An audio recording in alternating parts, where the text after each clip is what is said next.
Bonjour, je suis Claire Snegarov et voici un nouvel épisode de notre série sur le changement climatique et le développement durable. La Terre a ses limites et l'homme est en train de les défier. Quand cette idée a été émise pour la première fois par Thomas Malthus à la fin du XVIIIe siècle, elle a surpris tout le monde. Jusqu'alors, sur une grande partie de la planète, la nature était vue comme une force immuable. Malthus a formulé simplement que la population humaine allait croître de façon exponentielle, mais que ce ne serait pas le cas des ressources alimentaires, et il a préconisé le contrôle des naissances. La révolution industrielle, technologique, a permis à l'humanité de prospérer néanmoins. Pour autant, avec une planète passant de 7 à 11 milliards d'habitants à la fin du siècle, la question se pose. L'humanité fait peser une pression énorme sur les ressources de la planète qui ne sont pas infinies. Et donc, jusqu'où pouvons-nous continuer à nous servir comme nous le faisons, sans scier la branche sur laquelle nous sommes assis ? En 1987, l'ONU a défini le développement durable comme la façon de répondre aux besoins actuels, sans compromettre les possibilités des générations futures à en faire autant. Ce concept a pris du galon au sommet de la Terre en 1992 à Rio, où a été adopté l'Agenda 21, un plan pour conjuguer progrès humain et préservation des ressources naturelles. Mais notre démographie galopante a changé la donne. En une seule génération, par exemple, nous avons vidé les océans de la moitié de leur population. Plus largement, nous avons basculé dans ce que les scientifiques appellent une extinction de masse, la 6e seulement en 500 millions d'années. Au rythme actuel déjà, l'humanité puise plus de ressources naturelles que la Terre ne peut en reconstituer, soit l'équivalent d'une Terre et demie chaque année.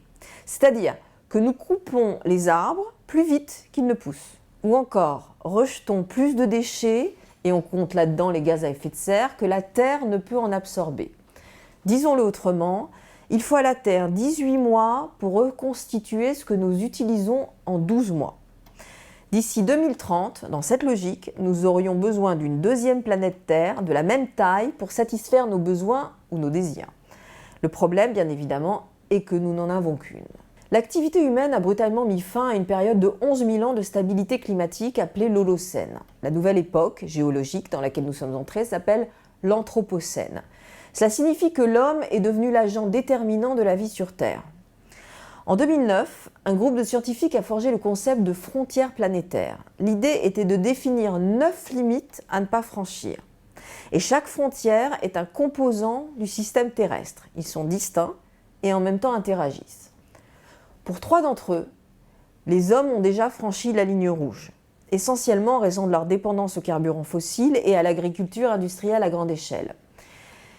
Si on ne parvient pas à franchir cette ligne rouge dans l'autre sens et se retrouver dans la zone de sécurité, les conséquences risquent d'être désastreuses.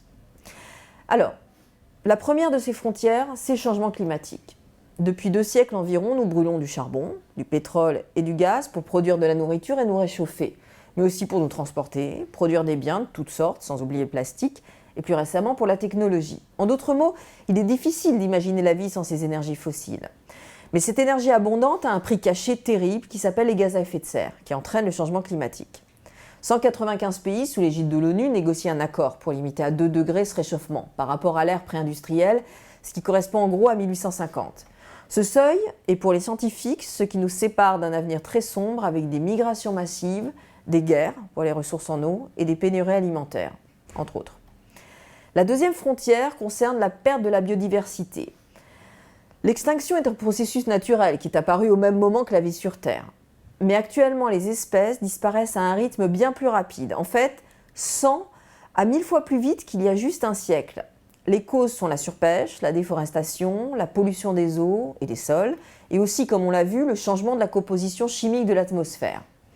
Les forêts, en particulier dans les tropiques, regorgent de biodiversité, en plus de jouer un rôle fondamental dans la régulation du climat. Et pourtant, des décennies après avoir reconnu leur valeur, les forêts sont encore détruites, l'équivalent de 50 stades de football chaque minute. La plus récente des extinctions massives a vu la disparition de tous les dinosaures préhistoriques et de la plupart des formes de vie sur Terre il y a environ 65 millions d'années. La plus grave des extinctions a entraîné la disparition de 95% de la vie sur Terre. Selon les scientifiques, nous sommes entrés donc dans la 6e extinction de masse. La 3e frontière que l'homme a franchie, notamment en raison de l'essor de l'agriculture, concerne le cycle de l'azote. Pour grandir, les plantes ont besoin d'azote. En très résumé, Ce composant se trouve dans tout animal ou plante et finit dans le sol à leur mort. Les bactéries qui se trouvent dans la terre le transforment en azote, utilisable pour les plantes. Donc, quand les plantes meurent, un nouveau cycle peut commencer. Or, les fertilisants industriels azotés ainsi que la combustion des énergies fossiles a créé un déséquilibre chimique dans le sol, entraînant notamment une pollution de l'eau et aussi plus de gaz à effet de serre dans l'atmosphère. Donc voilà pour les 4 lignes rouges déjà franchies. Mais il y a aussi des frontières où l'homme se trouve juste derrière, dans la zone de danger. Il s'agit de l'acidification de l'océan, provoquée par la concentration excessive de CO2 dans l'atmosphère, la pénurie d'eau douce et la pollution chimique. Il y a une seule frontière que l'homme est parvenu à réparer, en partie, c'est la couche d'ozone. Et toutes ces frontières sont interdépendantes, elles s'influent les unes les autres. Le changement climatique, par exemple, accélère la perte de la biodiversité et la déforestation entraîne une concentration plus forte de CO2 dans l'atmosphère. Autre exemple, la glace, qui joue un rôle crucial pour envoyer le rayonnement solaire dans l'espace. Quand la Terre se réchauffe, la glace fond, et donc plus de chaleur encore est absorbée par la Terre ou la mer qui perd cette sorte de miroir géant, et donc plus de glace fond, et c'est un cercle vicieux. Si on franchit toutes ces frontières, les scientifiques craignent le pire, des effets qu'on ne peut pas anticiper, et même un effondrement soudain et complet de tout le système. Alors quand on regarde ce tableau, on se dit que l'homme est insatiable et détruit tout sur son passage. En fait, c'est une petite partie de l'humanité qui produit le gros des dégâts. Juste 2 chiffres. 1/3 de la nourriture produite, soit plus d'1 milliard de tonnes par an, est perdue, gâchée, jetée. Dans le même temps, près d'1 milliard de personnes n'ingèrent pas assez de calories par jour. Et 800 millions n'ont pas accès à de l'eau propre. Et aussi, les plus pauvres sont les plus vulnérables aux conséquences de ces transgressions diverses des frontières planétaires. Ils n'ont pas l'argent et la technologie pour se protéger et dépendent totalement de ces ressources directement impactées par le changement climatique, la pollution et la surexploitation. En 2000, les nations du monde ont adopté les objectifs du millénaire pour tenter de corriger ces déséquilibres. Elles s'en sont donné 8 à accomplir d'ici 2015. En finir avec la pauvreté et la faim, assurer l'éducation primaire pour tous, promouvoir l'égalité entre les sexes, réduire la mortalité infantile, combattre le sida, le paludisme et d'autres maladies, entre autres, tout en préservant l'environnement. Alors 15 ans plus tard, quel bilan dresser ? Le taux de pauvreté a diminué en Chine en raison de l'incroyable croissance économique, le nombre de malnutris a été réduit quasiment de moitié, l'accès à l'eau potable s'est amélioré, le nombre d'enfants ayant accès à l'éducation primaire dans des pays en développement s'est envolé, le taux de mortalité des enfants de moins de 5 ans a été quasiment divisé par 2 et le nombre de décès imputables au paludisme a été réduit. Pour autant, le taux de chômage a augmenté, l'aide aux nations les moins développées a diminué et les émissions de CO2 ont augmenté de plus de 50% entre 1990 et 2012. Et des centaines de millions de personnes vivent encore dans des bidonvilles, ont faim et n'ont pas accès aux ressources de base.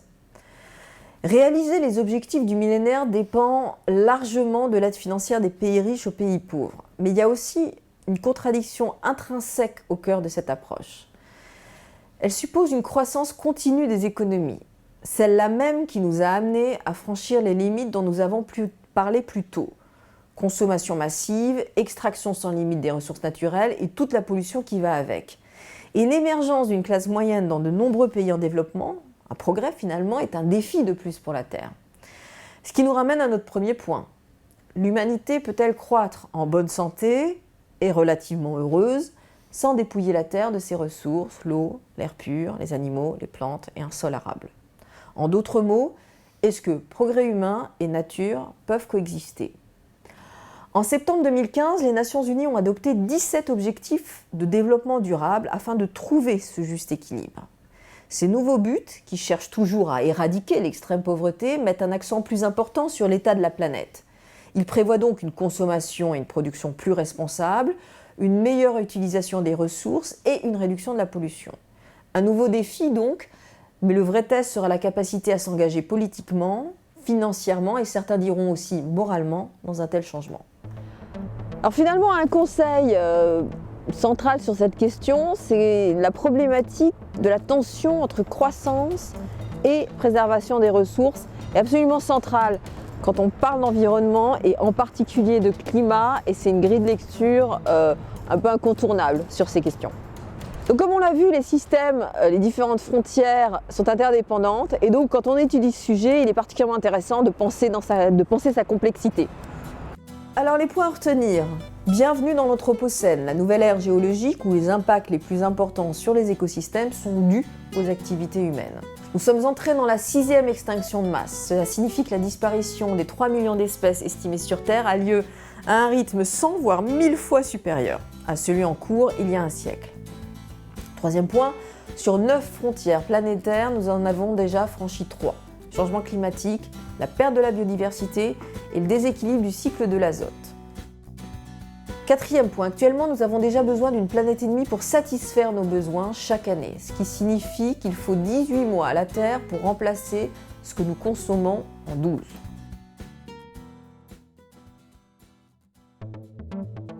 Donc nous vous proposons maintenant de voir la dernière vidéo réalisée par l'AFP sur la COP, cette grande conférence sur le climat qui se propose de résoudre un des défis que nous avons vu plus tôt, un des défis centraux qui est le changement climatique.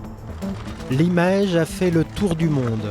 Le président américain venu observer de ses yeux la fonte d'un glacier en Alaska. Un mois plus tard, au tour du président français de se livrer au même exercice devant les caméras. Mais cette fois en Islande, où ce glacier recule de 50 mètres par an.